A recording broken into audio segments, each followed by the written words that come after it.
Hey, guys, tonight we're going to drift back into a time when central heating was not a thing. Wool socks were practically luxury items, and winters weren't just cozy aesthetic vibes with hot chocolate. They were brutal. Welcome to medieval Europe, where a single snowstorm could decide whether your village made it to spring or quietly starved while praying for an early thaw. Relax, dim the lights, maybe wrap yourself in something warmer than a medieval peasant ever owned, and let's wander into the frosty misery of medieval winters. Now, when we think about winter today, we imagine fireplaces, fuzzy blankets, maybe even some festive cheer. Medieval people, not so much. For them, December through March was basically a 4-month survival game, minus the respawn button. And before you think, well, surely the nobility had it better. Yes, but only if you consider drafty stone castles with ice on the inside of the windows as better. Spoiler, they did not. Let's ease into this by talking about the weather. Because, obviously, if you're going to spend half your life shivering, it helps to know why. Europe went through something historians like to call the Little Ice Age, which very fun made winters colder, longer, and snowier than usual. This wasn't the kind of winter where you post snowy pictures on Instagram. This was the kind of winter where your crops failed, your livestock froze, and your family huddled together wondering if God was punishing you personally. And yes, usually they decided that he was. That was the first big problem. Medieval life was basically one long battle against hunger, and winter was the boss level. Crops were gone. Gardens were useless. Whatever you had managed to dry, pickle, or salt during the summer, that was it. If you had miscalculated, congratulations, you just invented starvation. Grain stores were carefully locked up, not just because of spoilage, but because hungry neighbors might also decide your barn looked suspiciously well stocked. Theft was common. So was rationing bread so thinly that entire families basically ate sadness for dinner. Even the nobles, who technically had more food, found winter dining deeply depressing. Fresh fruit, forget it. Vegetables, unless you were excited about shriveled onions and maybe some parsnips, good luck. Meat was salted to the point that chewing it was more like gnawing on an old leather boot. Wine froze, ale soured, and milk. Cows don't really feel like producing gallons of milk when they're half frozen themselves. So yes, even medieval aristocrats had to lower their expectations. And if you think this was just a rural problem, nope, towns didn't fare much better. Imagine a cramped medieval city in January. The streets are slushy, filled with half-frozen muck, and your main heating system is a smoky fireplace that occasionally sets your roof on fire. Coal was expensive. Wood was expensive too, because people cut down so many forests that shortages were constant. So in practice you'd burn whatever you could find. Sticks, dried peat, or, if you were really desperate, literal dung. Cozy. Speaking of heat, let's talk about castles. Romantic, right? Giant stone walls, noble lords, tapestries fluttering in the firelight, except same stone walls also acted like refrigerators. Most castles had fireplaces, but they were shockingly bad at heating entire rooms. A fireplace in the Great Hall might keep your face warm while the rest of your body slowly turned into a popsicle. Bedrooms, colder. Kitchens, a little warmer, if you liked hanging out next to a boiling cauldron of mystery stew all day. To make matters worse, medieval fashion wasn't exactly optimized for heat retention. Sure, layers of wool and fur helped, but unless you were rich, those furs were probably out of reach, and while peasants layered on wool tunics, stockings, and cloaks, they still had to go outside and, work. Someone had to fetch water, chop firewood, or dig animals out of snowdrifts. Meanwhile, the nobility sat indoors, complaining about the draft, and wrapping themselves in fur-lined cloaks, which is a fun example of how misery comes in different price ranges. Now, I'd love to say that winter brought communities together in a warm spirit of cooperation. And in some ways, it did. People gathered around fires, told stories, and leaned on one another. But mostly, winter exposed all the cracks in society. Famines were more common in winter. Outbreaks of disease spread faster in cramped, underheated homes. And of course, there were always a few local rulers who saw hunger as an opportunity to tighten, controlled by doling out food only to their most loyal subjects. Nothing says Merry Christmas like political starvation. But let's float over to the medical side of things. Because medieval medicine was already questionable in the best of times. Winter made everything worse. Cold was blamed for illnesses, which, to be fair, isn't entirely wrong. But their solutions were interesting. Doctors might recommend drinking hot wine spiced with random herbs. Or, for a cough, you could try wrapping yourself in fox fur, because apparently foxes were believed to have anticoat properties. I'm sure that worked great if you were the fox.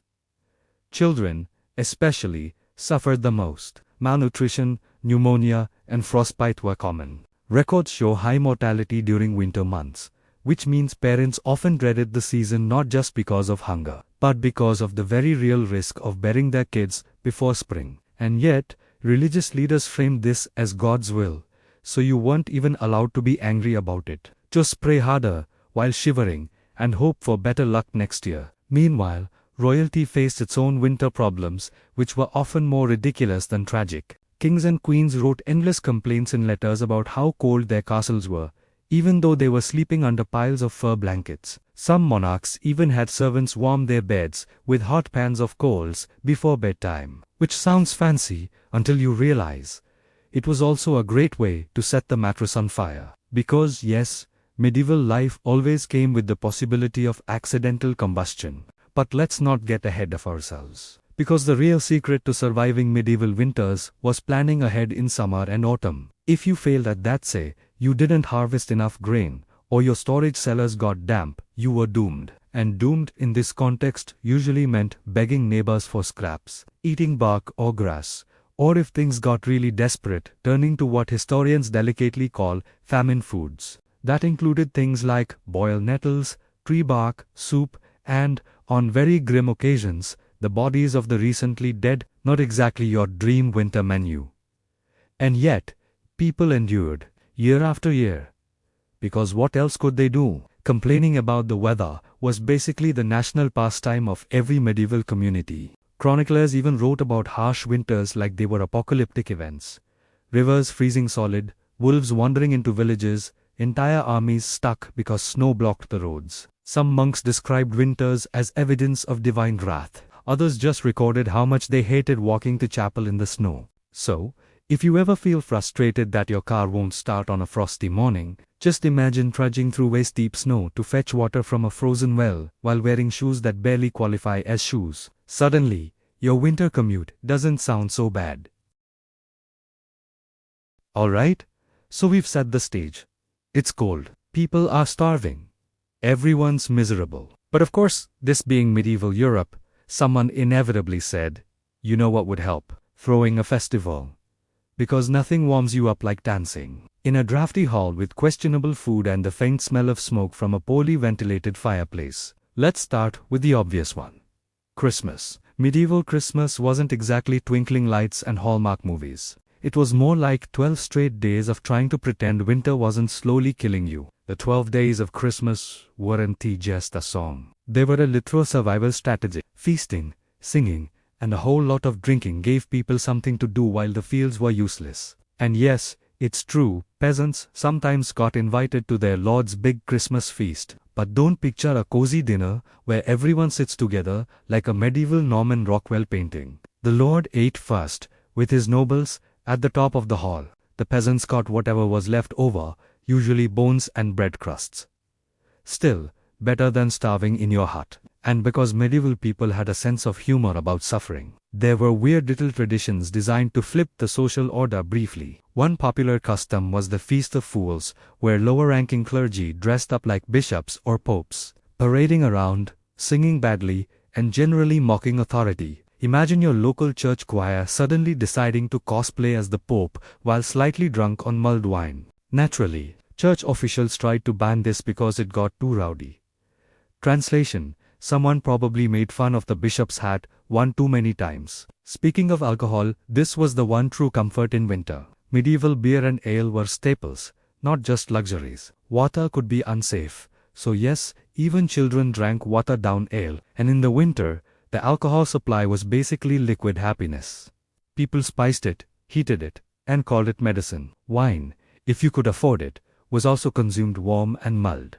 Some royal households drank so much spiced wine in winter that you have to wonder if half the medieval complaints about mystical visions were just hangovers. Now, not all winter traditions were cheerful. In fact, some leaned heavily into the whole life is suffering vibe. For example, Lent often fell in late winter, which meant people had to give up meat and dairy during the coldest, hungriest time of year. Imagine already living on stale bread and thin broth. And then the church tells you, actually, God says no butter. No wonder they celebrated Easter so enthusiastically. It basically meant butter is back on the menu. But let's drift toward royalty again, because their winters deserve special attention. Take medieval kings. They had armies of servants, but they still spent half of winter whining about the cold. We have letters from monarchs complaining that their hands froze while writing. Edward III of England once described his castle chambers as almost uninhabitable during frost. Almost, Edward. Almost. Meanwhile, peasants were literally freezing in mud huts. But sure, your drafty stone palace is tragic. Some kings got creative. In France, Charles VI, also known as Charles the Mad, loved fires so much that he often had several blazing at once. Which sounds nice until you remember that this was the same Charles who once dressed his courtiers in flammable costumes for a masquerade and then accidentally set half of them on fire. Winter entertainment, medieval edition. Royal children had their own winter woes. They were often raised in cold nurseries, with giant windows that let in every icy breeze. Nurses wrapped them in layers of cloth, which occasionally backfired, because medieval medicine believed too much swaddling caused weakness. As if frostbite was somehow better, and when these children grew into adults, many carried lifelong health issues, which of course, no one connected to the fact that they had spent their first winters practically refrigerated. Now, castles aside, armies also hated winter. Wars in medieval Europe often paused in the colder months, partly because trudging through snow and chainmail was nobody's idea of fun. Horses needed food, soldiers needed food, and roads were often impassable. But occasionally, some stubborn king would insist on campaigning anyway.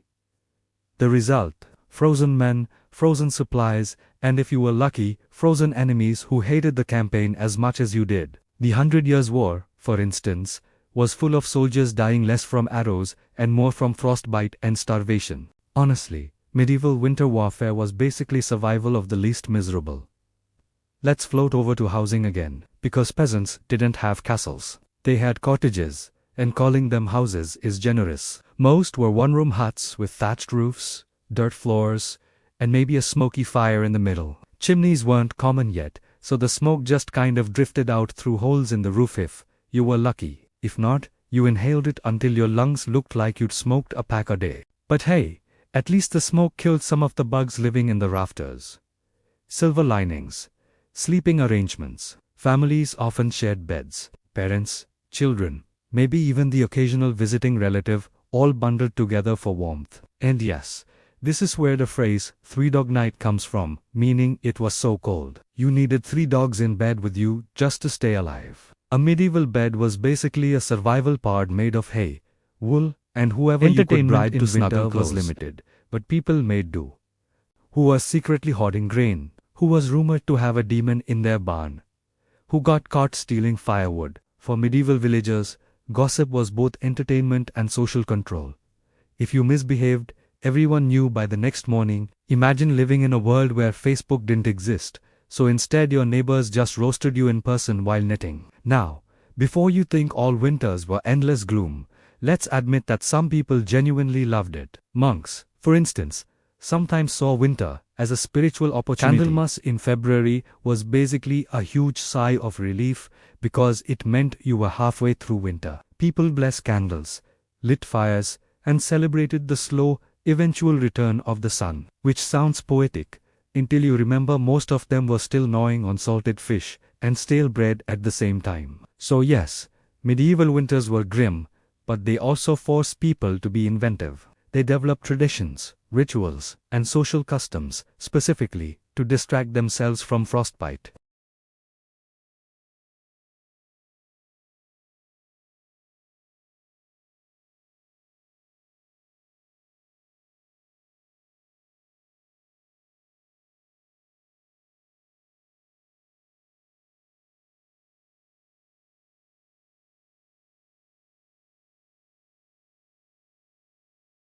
So far, we've talked about food shortages, drafty castles, and peasants basically living in mud igloos. But sometimes, medieval winters went from brutal to truly apocalyptic. When the harvest failed and winter dragged on longer than usual, the result was famine. And let me tell you, no one in medieval Europe was writing cheerful Christmas letters that year. The Great Famine of 1315 to 1317 is the poster child for this kind of misery. Imagine this. Years of heavy rain ruined crops, livestock diseases wiped out herds, and then winter rolled in like a final punchline. Suddenly, even the wealthiest nobles couldn't get grain. Bread prices skyrocketed. People ate bark, acorns, and whatever roots they could dig out of frozen ground. Chroniclers described skeletal figures wandering roadsides, begging for scraps. Parents abandoned children they couldn't feed. And, in some truly desperate cases, rumors of cannibalism cropped up. If you're falling asleep to this, sweet dreams. Now, famine didn't just mean hunger, it weakened everyone's immune systems, which meant disease thrived. When you're half starved, half frozen, and sharing a bed with your coughing cousin, guess what happens? You get sick. And since medieval medicine usually involved bloodletting and herbs that looked like the problem, most people didn't exactly recover. A brutal winter famine was basically an open invitation for plague, flu, dysentery, you name it. And famine didn't just affect peasants. Nobles got cranky too, which was dangerous, because cranky nobles start wars. Some kings doubled taxes in winter just to fund their endless conflicts, ignoring the fact that their peasants were already gnawing on tree bark. Because, why not squeeze starving people harder? It always goes well. Spoiler: it did not go well. But let's zoom in on how famine winters looked in daily life. Imagine you're a peasant in, say, northern France. You've eaten through the meager grain stored from autumn. The cows have stopped giving milk because they're too thin to survive. The only meat you can find is from animals that froze to death in the barn.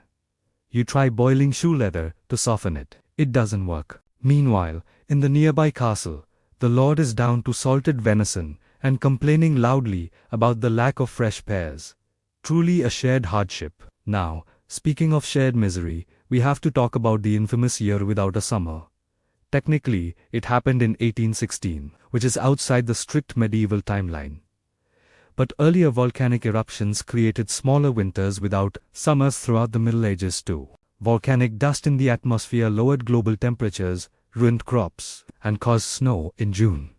Picture peasants staring at frosty wheat fields in midsummer, muttering something along the lines of, "Well, that's not ideal." One earlier example came after the eruption of Mount Samalas in 1257. The following winters were colder, harsher, and you guessed it, deadlier. Chronicles from Europe describe failed harvests, frozen reefers, and widespread famine. Monks, of course, interpreted this as divine punishment for sin, because who wouldn't blame a volcanic eruption in Indonesia on the guy next door who skipped mass last Sunday? But famine winters also shaped politics. Hungry people are angry people. Rebellions often sparked during winters when food ran out. In 1315, for instance, the Great Famine sparked unrest all across northern Europe. And when peasants finally snapped, rulers often responded with, you guessed it, more taxes and more soldiers. Nothing like doubling down on bad policy while your kingdom eats boiled weeds. Let's float over to Scandinavia. Because if you think winter was bad in England or France, imagine Norway. Long, dark nights, temperatures well below freezing, and for much of the medieval period, fishing was the only real lifeline. If the seas froze or storms wrecked your boats, well, enjoy your diet of desperation porridge. Some Norse chronicles even describe winters where wolves came down from the mountains in packs, terrorizing villages. Picture sitting in your tiny wooden hut, fire barely lit, while a wolf howls outside. Medieval Scandinavia. Not for the faint of heart. And yet, somehow, even kings in Scandinavia managed to complain. King Magnus VI of Norway once wrote about the endless gloom of winter and how it weighed on his spirit. Which is understandable. Seasonal depression was basically invented there. No sunlight, no crops, and a court full of sulking nobles stuck inside for months. It was like being trapped in a medieval reality show, but without the cameras. Speaking of sulking nobles, one of the worst places to be in winter was Burgundy. The Dukes of Burgundy threw lavish feasts even in the harshest cold, but all that excess only highlighted the suffering of peasants outside the castle gates. Chroniclers describe blazing fireplaces, endless wine, and rich foods inside, while starving villagers lined the frozen moat hoping for scraps. Nothing says feudalism at work quite like eating roasted swan while your subjects chew on roots. But winter wasn't just about suffering, it was also a tool of war. Armies sometimes deliberately planned campaigns around starving out their enemies in winter. Sieges were especially awful. Imagine being trapped in a frozen castle, supplies dwindling, snow piling up outside, while the enemy just sits patiently waiting for you to surrender. Starving in a siege was miserable enough. Starving in winter during a siege, that's extra credit misery. One famous example: the siege of Chateau Galliard in 1204. The French besieged this English-held castle during a bitterly cold winter. Inside, food ran out fast. Chroniclers describe people eating horse hides and rats before eventually surrendering. Outside, the besiegers were also freezing, but at least they had the satisfaction of watching the defenders suffer more. Medieval warfare really was just one giant competition in creative starvation. And yet, winters also created legends.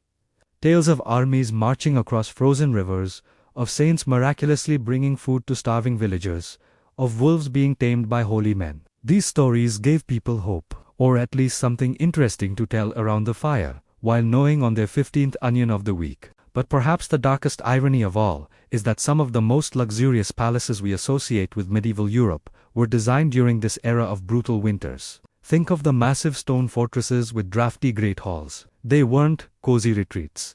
They were giant refrigerators with banners. And even though nobles had furs, hot wine, and servants to warm their beds, many still died young from winter illnesses. You can't exactly flex your wealth when pneumonia takes you out at 32. So yes, medieval winters weren't just cold, they were catastrophic. They killed crops, animals, and people. They shaped politics, sparked rebellions, and sometimes even rewrote history. But to the people living through them, winter wasn't just a season. It was an enemy. One that returned every single year, without fail, demanding its share of misery. So, we've trudged through famine, frozen castles, and wolves at the door. But medieval people weren't just practical survivors, they were also deeply spiritual, and sometimes, let's just say, creative in their explanations for winter suffering. Because when you don't know about jet streams or volcanoes, blaming your neighbor for witchcraft seems like a solid plan. First, let's talk saints. Medieval Europe had a patron saint for just about everything, and winter was no exception. Saint Martin of Tours, for example, was famous for sharing his cloak with a beggar during a snowstorm. As a result, he became a kind of winter mascot, someone you prayed to when you were freezing and hoping God might cut you some slack. Ironically, November 11th, St. Martin's Day, was also the traditional start of winter feasting, right before the lean season set in. Because nothing says charity like eating a goose in honor of a man who gave his coat away. Then there was St. Nicholas, yes, the same one who eventually evolved into Santa Claus. In the medieval period, though, he wasn't handing out PlayStations. If your town had a particularly brutal winter, maybe you had offended your local patron saint. Solution: more prayers, more processions, and, of course, more donations to the church. Because nothing warms the soul like emptying your pockets in front of a gilded altar. Now, if saints didn't fix the problem, there were always superstitions. People thought witches could control the weather, especially storms and frosts, which, of course, was convenient whenever you needed a scapegoat. Crops failed. Clearly old Agnes down the lane hexed your field. A blizzard trapped you indoors. Must be that suspicious widow muttering prayers by the fire. Accusing someone of witchcraft was basically the medieval equivalent of blaming Mercury in retrograde. Superstitions extended to daily survival, too. For instance, some believed that hanging herbs over your door could keep frost away. Spoiler, it did not. Others thought that carrying iron nails in your pocket would stop you from getting chills. Again, no. And of course there were charms and prayers for healthy livestock through the winter. Because if your cow died, you weren't just sad, you were also out of milk, cheese, and possibly your entire livelihood. Let's float into the medical realm now, which is always a good source of sleepy amusement. Medieval medicine loved to blame the humors, blood, phlegm, black bile, and yellow bile for basically everything. Winter, naturally, was said to increase phlegm. So if you had a cold, well, that was because your phlegm was out of balance. The cure, sometimes bloodletting, sometimes hearth herbs, sometimes just shrugging and hoping spring arrived before you died. For frostbite, remedies were especially questionable. One suggestion: rub the frozen limb with snow, because clearly, what frozen flesh needs is more freezing. Another: soak the affected area in wine, which probably didn't cure much, but at least made the patient slightly drunk and less likely to care. Some healers recommended smearing goose fat on the skin, while others preferred mixtures of herbs, vinegar, or even dung. Yes, really, if you thought winter already smelled bad, imagine adding healing cow manure ointment into the mix. Respiratory issues were another big winter concern. Smoke-filled houses caused coughing, wheezing, and eye irritation. Medieval doctors often prescribed warm spiced wine for this, which, let's be honest, was more of a lifestyle choice than a cure. Richer patients sometimes had access to exotic remedies like cinnamon, cloves, or ginger, imported from far-off lands. But for peasants, the cure was usually wrap yourself in a blanket and pray. And let's not forget winter depression. Though they didn't call it, their chroniclers often described nobles and commoners alike falling into melancholy during the dark months. Today, we'd label it seasonal affective disorder. Back then, they thought it was caused by an excess of black bile. Treatments included cheerful music, bright colors, and, you guessed it, more wine. Honestly, medieval people were basically inventing self-care, but with worse science. But perhaps the most entertaining winter survival tactic was sheer denial. Festivals, feasts, superstitions, all of it was about pretending winter wasn't slowly killing you. People lit bonfires to chase away the cold. They told stories of saints who brought miraculous food. They invented entire traditions just to distract themselves until spring. In a way, it's not so different from us today, endlessly scrolling through Netflix while waiting for the sun to come back. And of course, there was always humor. Chroniclers sometimes poked fun at nobles who complained about drafts while peasants froze. Peasants themselves made jokes about eating roots and weeds, because when you're cold, hungry, and surrounded by wolves, sometimes the only thing left to do is laugh about it. So yes, saints, superstitions, and bad medical advice didn't actually make winters less brutal, but they gave people a sense of control in a world where the weather could and often did kill you. And maybe that's the most medieval thing of all: believing you could outpray, outcharm, or outdrink a snowstorm. By now we've trudged through famine, saints, and the ever-popular pastime of blaming your neighbor for the weather. But if anyone perfected the art of whining about winter, it was medieval royalty. Because if you give someone a crown, apparently the first thing they want is central heating. Let's start with England, because English kings were basically professional complainers. Henry III, for example, constantly wrote about the intolerable cold in his castles, which is amusing, considering those castles had roaring fires, fur-lined chambers, and an army of servants. But sure, Henry, tell us again how hard it is to sit on your throne with cold toes. Meanwhile, peasants were outside literally freezing to death while carrying his firewood. Edward I nicknamed Longshanks, which sounds intimidating until you realize he was basically just tall, was no better. During one winter campaign in Scotland, his army was nearly destroyed by snowstorms. Soldiers froze in their tents, horses died by the dozens, and supplies couldn't get through. Edward himself survived, of course, tucked under furs in his command tent, writing cranky letters about the incompetence of his men, because nothing builds morale like a king criticizing you while you're half frozen in a snowdrift. Scotland, of course, had it even worse. Robert the Bruce famously spent one brutal winter hiding in caves after being driven from power. Legend says he watched a spider spinning a web and drew inspiration from it, something about persistence. Realistically, he was probably just too cold to move and staring at the only entertainment available: medieval winters. Nature documentaries, live and unscripted. Now, France. Oh, the French kings and their winters. Louis XI, known as the Spider King, was notoriously paranoid about the cold. He wore layers of fur, refused to leave heated rooms, and surrounded himself with fireplaces. Which sounds fine, until you realize He also believed in mystical charms against frostbite. He carried amulets and had astrologers warn him about dangerous frosts, because obviously the stars were keeping tabs on his comfort level. And then there was Charles VI of France, yes, Charles the Madigan, who wasn't exactly equipped to handle winter gracefully. He sometimes refused to bathe in cold months, because he thought the water might enter his brain. Spoiler: his brain was already a lost cause. His court spent winters walking on eggshells, terrified of setting him off. Nothing like trying to stay warm while your king accuses you of plotting frost-based conspiracies. Let's slide over to the Holy Roman Empire, where emperors had the unique problem of traveling across snow-covered mountains just to get crowned in Rome. Frederick Barbarossa, the great red-bearded emperor, once led an army across the Alps in winter. Chroniclers describe soldiers trudging knee-deep in snow, half the pack animals dying, and nobles complaining non-stop. By the time they made it through, the survivors probably wondered if being emperor was really worth frostbite and a dead mule. But perhaps the crown jewel of royal winter misery belongs to Russia. Yes, technically more late medieval and early modern. But let's not nitpick. Ivan III and Ivan IV, better known as the Terrible, ruled a land where winter was not just a season, but a lifestyle. Russian courts basically shut down for months. Nobles laid themselves like human onions, and entire campaigns were planned around snow. Ivan the Terrible once ordered troops to march through blizzards just to prove toughness. Spoiler: half of them didn't make it. But hey, nothing says great leadership like sacrificing your army to Mother Nature.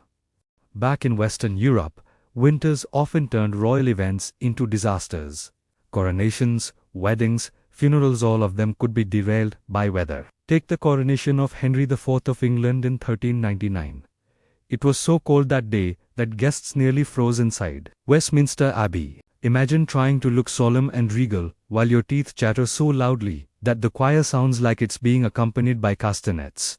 Or consider royal weddings. Eleanor Vakaritin's marriage to Louis VII in 1137 took place during a chilly French winter. Chroniclers say guests shivered through the ceremony, then bolted for the wine as soon as it ended. Romance: thy name is hypothermia.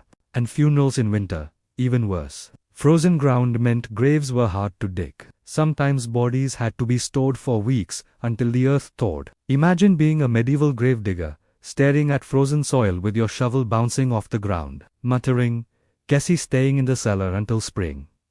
Of course, royals weren't always victims. Sometimes they used winter to their advantage. William the Conqueror, for instance, launched his infamous harrying of the north in winter 1069–70.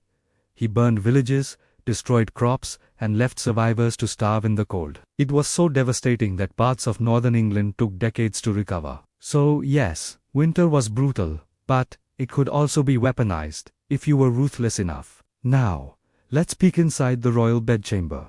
Monarchs often had special winter routines. Servants warmed their sheets with pans of coals, dangerously close to setting the bed on fire. Some kings even had fur-lined underwear, because if you're royal, your backside deserves luxury. Others demanded heated baths, though heating enough water in winter took hours and entire teams of servants. All that effort, just so His Majesty could soak for 15 minutes and complain that the water cooled too quickly. Queens had their own winter struggles. Childbirth was dangerous year-round, but giving birth in winter was especially risky. Cold rooms, lack of fresh food, and infection-prone conditions made survival rates even worse. And of course, if the queen didn't produce a healthy heir, her misery was doubled: cold, sick, and politically vulnerable. Nothing says Merry Christmas like royal midwives panicking by candlelight. Royal children, meanwhile, were bundled up like medieval marshmallows. Layers of wool, fur cloaks, and swaddling cloths so tight they could barely move. Which, according to some physicians, was good because movement supposedly let in the cold. Others disagreed, warning that too much wrapping made children weak. The result: a lot of sickly princes and princesses who grew up to write poems about how much they hated winter. And yet, despite all the complaining, winter gave monarchs opportunities to show off. Hosting a grand feast in midwinter signaled wealth and power. If you could serve fresh meat, exotic spices, and endless wine while snow fell outside, you proved you were untouchable by the season's hardships. Some kings even staged elaborate winter tournaments, knights jousting in icy courtyards while spectators wrapped themselves in blankets. Chivalry, but make it frostbitten. Still, no amount of pageantry could erase the fact that royals were just as human as their subjects. They caught colds. They shivered and they sometimes died of pneumonia in their over-decorated palaces. Winter didn't care if you wore a crown. It came for everyone, equally merciless. So yes, kings and queens had fur, wine, and hot baths. But when the snow piled high, the fire burned low, and the food stores dwindled, they too wondered if spring would arrive before their patience or their health ran out. The difference was just in how loudly they complained, and how many scribes were paid to record it for history. So, we've trudged through famine, frozen castles, and wolves at the door. But medieval people weren't just practical survivors, they were also deeply spiritual, and sometimes, let's just say, creative in their explanations for winter suffering. Because when you don't know about jet streams or volcanoes, blaming your neighbor for witchcraft seems like a solid plan. First, let's talk saints. Medieval Europe had a patron saint for just about everything, and winter was no exception. Saint Martin of Tours, for example, was famous for sharing his cloak with a beggar during a snowstorm. As a result, he became a kind of winter mascot, someone you prayed to when you were freezing and hoping God might cut you some slack. Ironically, November 11th, St. Martin's Day, was also the traditional start of winter feasting, right before the lean season set in. Because nothing says charity like eating a goose in honor of a man who gave his coat away. Then there was St. Nicholas. Yes, the same one who eventually evolved into Santa Claus. In the medieval period, though, he wasn't handing out PlayStations. He was more likely to be invoked for protecting children from famine or sailors from icy seas. His feast day, December 6th, was one of those rare bright spots in winter when kids might get a little treat, usually nuts or dried fruit. Basically, the medieval equivalent of a fun size sneakers. But saints weren't just cozy bedtime stories. People believed they actively influenced the weather. If your town had a particularly brutal winter, maybe you had offended your local patron saint.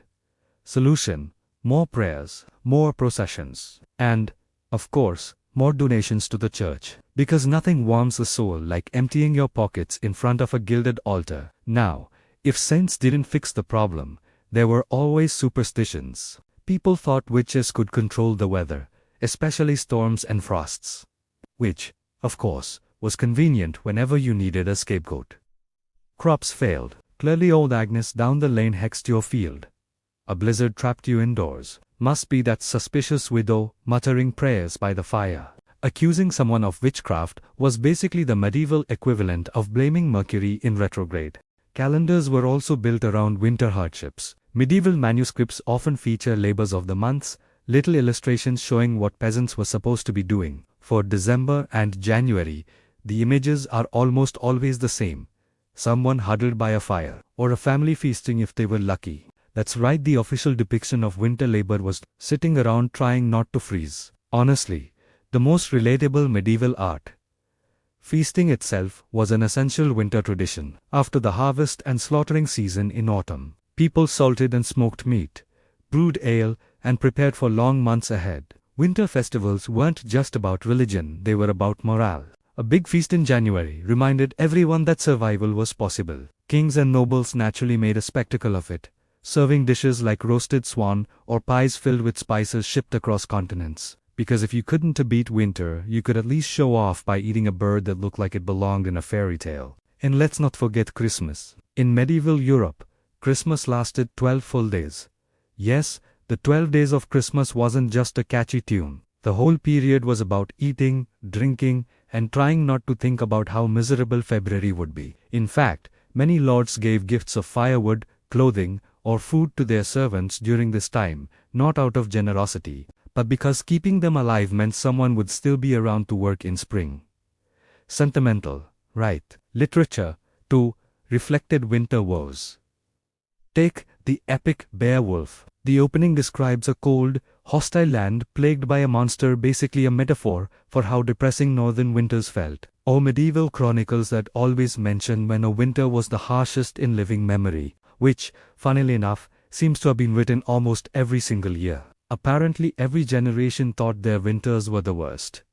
some things never change. Poets got in on the action as well. In England, winter was often a symbol of age, decay, or sorrow. Not exactly subtle, but when you're shivering in a damp hut, metaphors don't need to be delicate. Court poets, meanwhile, loved comparing their noble patrons to spring flowers bringing warmth after the cold, which, translated, meant, "Thanks for not letting me starve this winter, my lord." Even religion shaped itself around the cold months. Advent, Lent, and other fasting periods often overlapped with winter scarcity. The church insisted it was about spiritual discipline, but realistically, fasting was easier when food was already running low. Nothing like divine timing to match your empty pantry. And while winter bred superstition, it also bred community. Storytelling by the hearth was a crucial survival strategy, sharing tales while conserving heat.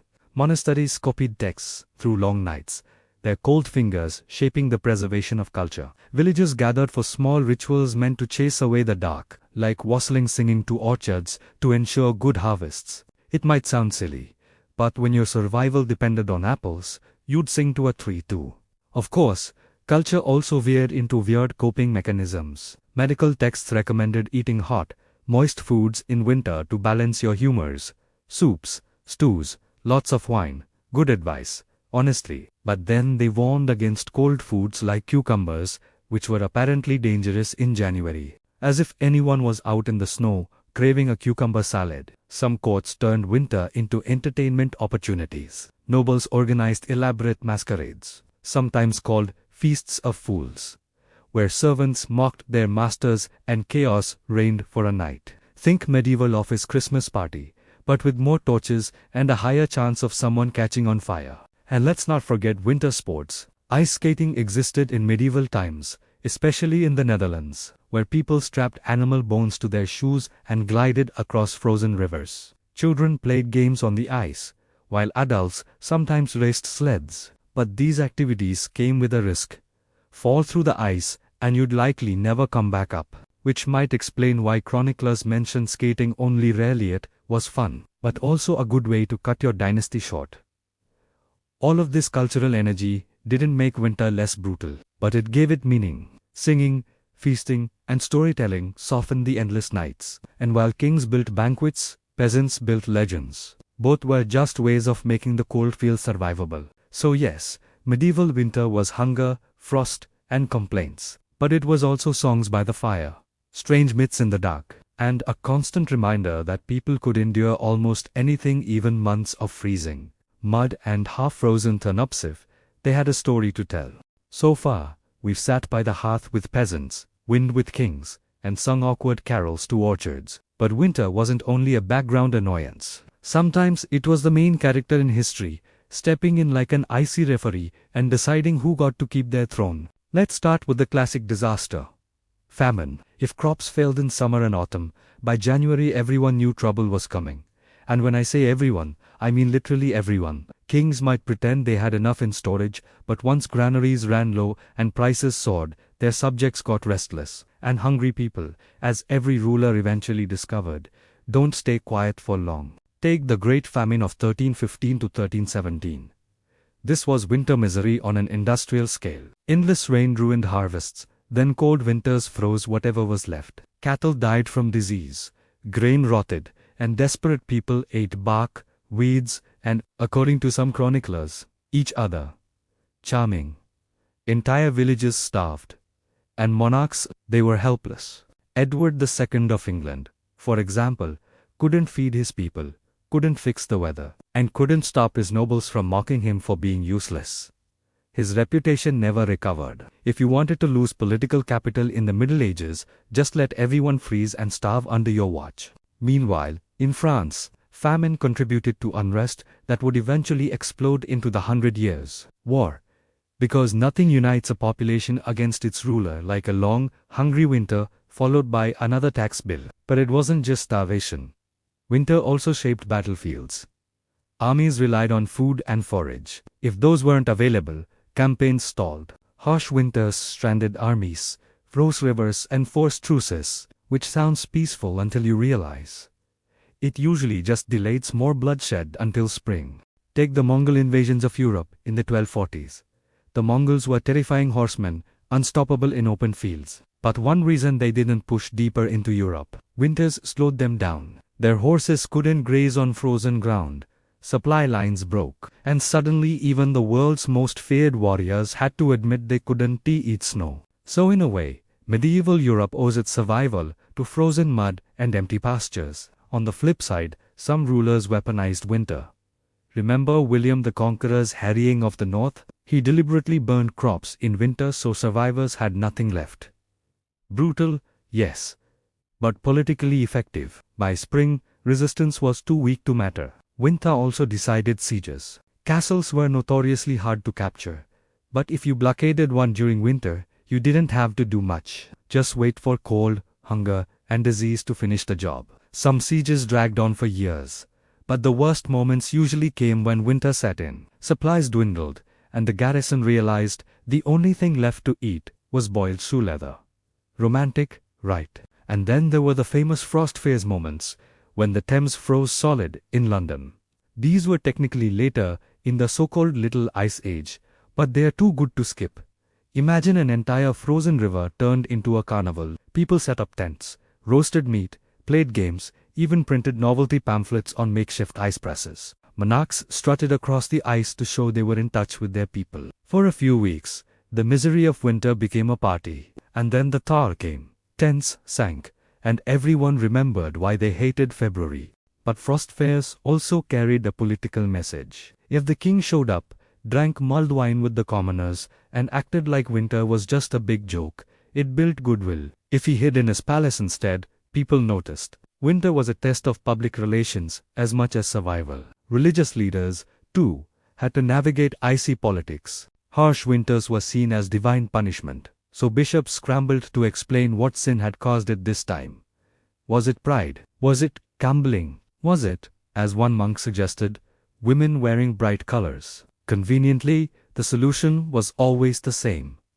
Repent, fast, and donate more money to the church, because God apparently accepted bribes in the form of coin and candles. Let's not forget winter rebellions. Snow and hunger pushed desperate people to revolt, often against tax collectors. In 1381, England erupted in the Peasants' Revolt, partly fueled by years of hardship, made worse by cold seasons and plague. Imagine trudging through a snowy field, only to have someone demand money you don't have. For a king who's sitting warm in Westminster, revolt starts to look pretty reasonable. Sometimes winter even killed kings. Louis II of Hungary froze to death after the Battle of in 1526, yes, technically post-medieval, but the point stands. Cold rivers, bad armor, and poor swimming skills were not a great combination. Other monarchs caught pneumonia after winter campaigns or simply wasted away in damp palaces. For all their power, they were just as vulnerable as anyone else once the chills set in.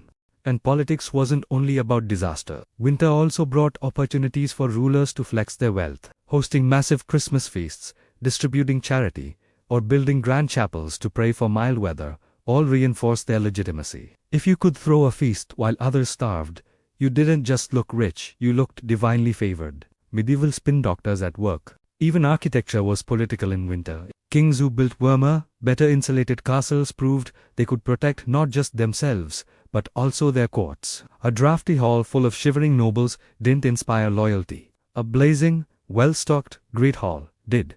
Comfort was power. So, the cold wasn't just about numb fingers and frozen turnips. It toppled kings, inspired revolts, paused wars, and even gave us river carnivals. Winter in medieval politics was both a curse and a tool, a season that reminded rulers that their crowns didn't make them immune to snowdrifts or empty granaries. In the end, power in winter boiled down to one thing: control over warmth and food. If a king could keep his people fed, he survived. If not, well, the chronicles would soon be recording another harshest winter in memory, followed by yet another rebellion. So far, we've looked at people shivering in castles, peasants chewing on roots, and doctors bleeding patients for being cold. But sometimes, winter didn't even need people to ruin. The environment itself could collapse under the weight of snow, freeze, solid, or slide away entirely. Medieval Europe learned very quickly that when winter wanted drama, it delivered. Let's begin with rivers. These were lifelines for trade, transport, and water supplies. And in winter, they froze. Sounds picturesque until you realize that frozen river means supply chain destroyed. Merchants couldn't sail, mills couldn't turn, and water wheels froze solid. Cities like London or Paris suddenly found themselves cut off, staring at silent, icy waterways. But frozen rivers weren't all bad. Sometimes they became temporary highways. People dragged sledges across them, set up markets, and even staged battles. Chroniclers describe armies marching straight over frozen rivers to attack enemies. A risky strategy, considering ice has a habit of breaking. When thousands of armored men decide to stomp across it, more than a few campaigns ended with knights flailing in icy water, weighed down by 60 pounds of chainmail. Spoiler: they didn't float. And then there were the infamous frost fairs I mentioned earlier. These became cultural events, especially on the Thames. Imagine a pop-up carnival of food stalls, jugglers, and gambling tables right on the ice. The medieval solution to cabin fever. Party on a frozen river until it cracks, which it sometimes did, sending revelers scrambling for the banks. Nothing says festive spirit like a quick dunk in near-freezing water. Now, roofs, medieval buildings were not designed with heavy snow in mind. Many homes had thatched roofs, which looked charming but collapsed when snow piled up. Imagine being a peasant, finally tucked into bed for a rare warm night, only to be buried in a sudden avalanche of wet straw and ice. Not exactly restful. Even stone buildings weren't immune. Churches with wide roofs sometimes buckled under the weight of storms. Chroniclers often wrote of divine judgment when a roof caved in, but really, it was just physics meeting bad construction. Avalanches were another hazard, particularly in alpine regions. Whole villages could vanish under snowslides. Survivors described muffled cries beneath the drifts, frantic digging, and livestock lost forever. Unlike today, there were no rescue teams, no equipment, just desperate neighbors with shovels and prayers. Mountains in winter were beautiful, yes, but also terrifying, and medieval people knew better than to travel them without serious risk. Ice storms also made appearances. These weren't just cold showers. They snapped trees, crushed crops, and coated everything in a glassy layer. Roads turned into death traps, horses slipped, wagons skidded. Imagine trying to haul firewood uphill on black ice, while wearing shoes stuffed with straw. Fun wasn't the word. Flooding, too, was part of winter misery. When snow finally melted in spring, rivers swelled and spilled over banks. Entire villages were washed away. Bridges collapsed, mills disappeared, fields drowned. Medieval chronicles are full of complaints about the double disaster: first famine from a hard winter, then floods when it ended. It was like nature couldn't decide which misery it preferred, so it gave them both. Forests also suffered. Heavy snow broke branches, flattened groves, and cut off firewood supplies. In some places, hunters wrote about deer starving in snowdrifts, too weak to move. Which sounds sad, until you realize starving peasants often hunted those deer anyway. Winter didn't leave much room for sentiment. Animals in general had a rough time. Horses slipped on icy roads, cattle froze in fields, and poultry died in coops. Surviving winter meant storing fodder, but if you miscalculated, say goodbye to half your herd. And without animals, you couldn't plow fields in spring, which meant, you guessed it, another famine. Winter loved to set off domino effects, each one leading to misery a season later. Even travel was reshaped by weather. Snow blocked roads, wagons sank in drifts, and mountain passes shut down. Pilgrimages slowed to a trickle. Kings delayed journeys. Messengers sometimes froze en route. Entire courts went into hibernation, settling in one castle for months because movement was impossible. Winter was nature's way of saying, stay home. And yet, people adapted. Villagers built sledges to move firewood.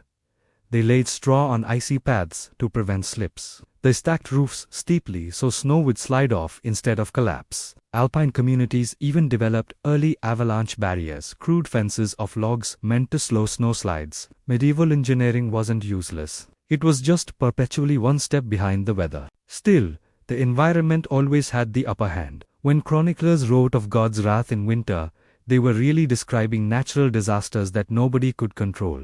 A blizzard didn't care if you were a king or a shepherd. Ice snapped bridges regardless of who paid for them. Snow buried fields without asking who owned them. Winter was the great equalizer, sweeping through landscapes with indifference. And so, When we picture medieval winters, it's not just people huddled by fires. It's also rivers locking up, roofs caving in, and whole valleys buried in white silence. Sometimes beautiful, sometimes catastrophic, but always a reminder that humans were small against the weight of nature. So, here we are. We've trudged through frozen castles, half-starved villages, doctors bleeding people for being cold, and roofs collapsing under snow. By now you might be thinking, how did anyone make it through a medieval winter without losing their mind? The short answer is, they didn't.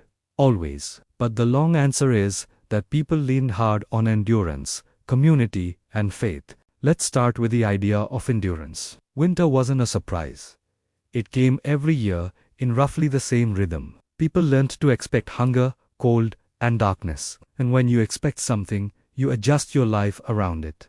The agricultural calendar itself was built with winter as downtime. Fields lay fallow. Farmers repaired tools, spun wool, brewed ale. Villagers huddled together, less productive but not idle. It was, in its way, a forced pause, a season for survival rather than ambition. Of course, expectation doesn't make suffering pleasant, but it did make it familiar. Medieval people knew that hunger would peak in February, they knew illnesses would spread in January, they knew travel was dangerous in December. Patterns repeated, and those patterns gave structure, even to misery. You could almost set your calendar by which disaster would arrive next. And then there was faith. Religion wasn't just about salvation. It was a coping mechanism. Harsh winters were explained as divine punishment, or divine testing, or simply part of God's mysterious plan. Famine was endured with prayers, fasts, and pilgrimages. Churches offered shelter to travelers. Monasteries gave out bread, and clergy framed the whole experience as a kind of spiritual training. Suffer now, endure patiently, and heaven would make it worth it. It's easy for us to roll our eyes at that, but honestly, faith helped people get through the darkest months. When you're freezing in a hut with an empty stomach, believing that your suffering has cosmic meaning is better than believing it's just random bad luck. Even kings leaned on it. Royal chroniclers often described a harsh winter as a trial sent by God, which made their own incompetence less noticeable. Convenient, really. Winter also had a place in medieval imagination. It became a metaphor for hardship, sin, or spiritual coldness. Spring symbolized renewal, resurrection, hope. Entire sermons were built around that contrast. Even poetry leaned into it, though usually with the subtlety of a sledgehammer. Lines like, "As winter dies, so sin perishes" were not uncommon. Medieval writers loved comparing themselves to withered fields, waiting for divine warmth. At the same time, winter carried a kind of communal closeness. With everyone trapped indoors, people relied on each other more. Families told stories around the hearth. Villagers gathered in taverns, and courts staged long evenings of feasting and music. Entertainment thrived because there was nothing else to do. Troubadours, storytellers, minstrels, they all found eager audiences in the long, cold months. Misery shared was misery halved, or at least distracted from. And when things got truly dire, people found creative solutions. Grain stretched with acorns, walls stuffed with moss, livestock brought indoors, doubling as heaters. These weren't signs of luxury, but of resilience. Humans are stubborn creatures, and medieval villagers in particular had a knack for squeezing survival out of impossible conditions. What's striking, when you think about it, is how winter was both terrifying and ordinary. It killed, starved, and crushed. But it also happened every year. That combination bred a strange acceptance. People didn't expect comfort. They expected endurance, and when spring finally came, the relief was profound. Fresh shoots of grass, the first lambs, thawing rivers. These weren't just signs of nature. They were signs that survival had worked again. Another year endured. Another trial passed. For royals and elites, winter was a test of image. Could they feed their people? Or at least appear to? Could they host lavish feasts to distract from shortages? Could they blame the weather instead of their bad policies? Winter, for rulers, was as much a political problem as a natural one. Failing to provide during a hard season made rebellions more likely. It's no coincidence that many uprisings broke out after long winters. Hungry people are rarely patient, and yet, the season lingered in memory, not only as suffering, but also as a time of rhythm. People remembered the warmth of hearth fires, the taste of preserved meats, the quiet beauty of snow-covered fields. Winter stripped life down to basics: shelter, food, companionship, and patience. Those who endured often looked back at the season with a kind of grim pride. Yes, it was hard, but we survived. So, when we say medieval winters were brutal, we're not exaggerating. They froze, they starved, they crushed. But they also shaped culture, faith, and community. Winter taught people to wait, to adapt, to share, and to find meaning in hardship. It was, in its way, the background music of medieval life, a steady rhythm of darkness and cold that returned every year, demanding endurance. And with that, we float gently to the close of our long, snowy journey. From kings shivering in drafty halls to peasants gnawing stale bread. From frozen rivers to avalanches, medieval winters were a test of patience and resilience. Harsh, yes, but also strangely unifying. Everyone, from monarchs to shepherds, faced the same cold nights and the same long wait for spring. So, as you settle into bed, maybe think of them, those weary villagers, cloaked monks, and unlucky nobles huddled under furs. Winter passed for them, and it will pass for us too. Cold never lasts forever. Eventually, the snow melts, the rivers flow, and life stirs back to warmth. Until then, blankets help. So, you're still awake. Impressive. Let's keep wandering through the frosty medieval landscape with a few last scraps of detail that didn't quite fit earlier, but deserve a quiet place at the end. One small thing. Medieval timekeeping. Without central heating, people didn't always sleep through the night. Winter nights were so long, many people practiced what's called segmented sleep. They'd go to bed early, wake up in the middle of the night, maybe pray, stoke the fire, talk quietly, then go back to sleep until dawn. Chroniclers mention this first sleep and second sleep as if it was the most normal thing in the world. So, if you ever find yourself waking up at 3 a.m., congratulations, you're basically living like a medieval peasant. Then there's the matter of clothes. Yes, people layered wool. Yes, they wrapped themselves in cloaks. But one detail we rarely picture is the sheer amount of grime. Bathing was infrequent, laundry was difficult, and smoke from hearths clung to fabric. By February, most households smelled like damp wool, stale smoke, and unwashed humanity. Kings might own ermine furs, but even those gathered fleas. So when you imagine noble courts in their snowy palaces, don't imagine clean winter wonderlands, imagine itchy velvet and smoky halls. Another curiosity. Beer and ale didn't always ferment properly in cold weather. Yeast is picky. In winter, brewing could slow to a crawl. This meant taverns sometimes ran low on fresh drink, which, in medieval terms, was a minor apocalypse. People didn't drink water if they could avoid it. So winter shortages of ale led to grumbling villagers and thirsty monks. Not exactly world-shattering, but in a society where beer was safer than water, it mattered a lot. And pets, or what passed for pets, cats, dogs, and sometimes small birds, shared medieval homes. Winter meant they became more important than ever. Cats helped protect dwindling grain from rats. Dogs added warmth and security. There are even records of little lapdogs being kept in noble women's beds, not just for affection, but for heat. Imagine a Pomeranian as a medieval space heater. Practical, if yuppie. Oh, and food superstitions. We talked about famine, but not about beliefs around what to eat. Garlic was thought to protect against colds. Certain herbs were stuffed into pillows to keep away winter illnesses. People believed that eating roasted apples could prevent melancholy, basically medieval seasonal depression. And, of course, anything that smelled strong was assumed to drive away disease. Hence the popularity of spiced wine. It may not have worked, but at least it tasted better than plain water. Finally, let's mention sound.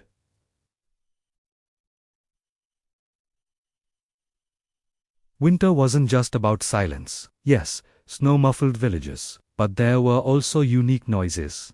The cracking of ice on rivers, the groaning of timber under frost, the howling of wind through thatch. Chroniclers sometimes wrote about these sounds as ominous, like nature itself was speaking. To modern ears, they'd probably just sound like creaking houses. But to a medieval villager, it was another reminder that winter was alive, restless, and always near. So, as we linger on these small details, the sleepless nights, the smoky cloaks, the thirsty taverns, The bed-warming lapdog's winter in the Middle Ages feels less like a backdrop and more like a character. Not just a season, but a personality. Harsh, stubborn, a little cruel, but also oddly predictable. By this point, we've walked through hunger, cold, prayers, and questionable medical advice. But winter in the Middle Ages didn't just vanish when spring arrived. It left traces, quiet habits, little fears, and stories that people carried year-round. Take superstition. For instance, many villagers believed that the way winter ended determined the fortune of the year. If the last frost was late, expect bad harvests. If snow lingered on rooftops into April, brace for sickness. People didn't have meteorology, they had memory. And every odd weather pattern became a sign, an omen, a warning whispered over bread and ale. Communities also built traditions around winter's difficulties. Candlemas in February, for example, marked both a church feast and a practical milestone. The halfway point of winter, when you could start to hope that the worst was over. People lit candles. Not just for worship but to push back against the darkness. Light mattered more when the nights had been so long. Even diets carried winter's imprint. Salted fish for Lent, pickled vegetables, preserved meats, all these foods lingered into warmer months. By May, some villagers were still chewing last autumn's stores. The flavors of winter never really left, even when fields were green again. Memory of hardship also shaped how people told stories. A bad winter was written into chronicles like a national tragedy. Priests used it in sermons to warn against sin. Families remembered which year the livestock froze, or which year the bread ran out, as if time itself had been measured in disasters. Whole generations carried the scars of one terrible winter, telling their children about the year the river froze solid, or the year the snow fell for 40 days. For nobles, winter became part of political theatre. Kings and queens were praised if they survived a harsh season with dignity, or blamed if famine spread under their watch. Royal propaganda sometimes painted a ruler as almost magically able to command the return of spring. Realistically, they just had deeper granaries. But image mattered more than truth. And then there were the emotional shadows. Medieval people didn't have a word for seasonal depression, but they knew the feeling. They wrote about winter melancholy, a heaviness of spirit when the days dragged on. The sky stayed grey, and food was bland. Some thought demons were more active in winter, others blamed the stars. Either way, gloom was recognized as part of the season, just as much as frost. When we look back, it's tempting to see medieval winter as only suffering. And, to be fair, it often was. But it also built resilience, carved traditions, and deepened the role of community. The long shadow of winter stretched into faith, festivals, folklore, and memory. Year after year, century after century, people endured. And now, in this 13th part of our wandering, snowy tale, maybe the only thing left to say is this.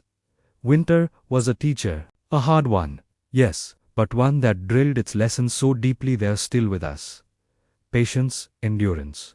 The knowledge that even the harshest season passes, leaving behind not just scars, but stories. So as the last embers of our medieval fire died down, maybe it's time to let the snow settle, the night quiet, and the long shadow of winter fade into sleep. Good night again.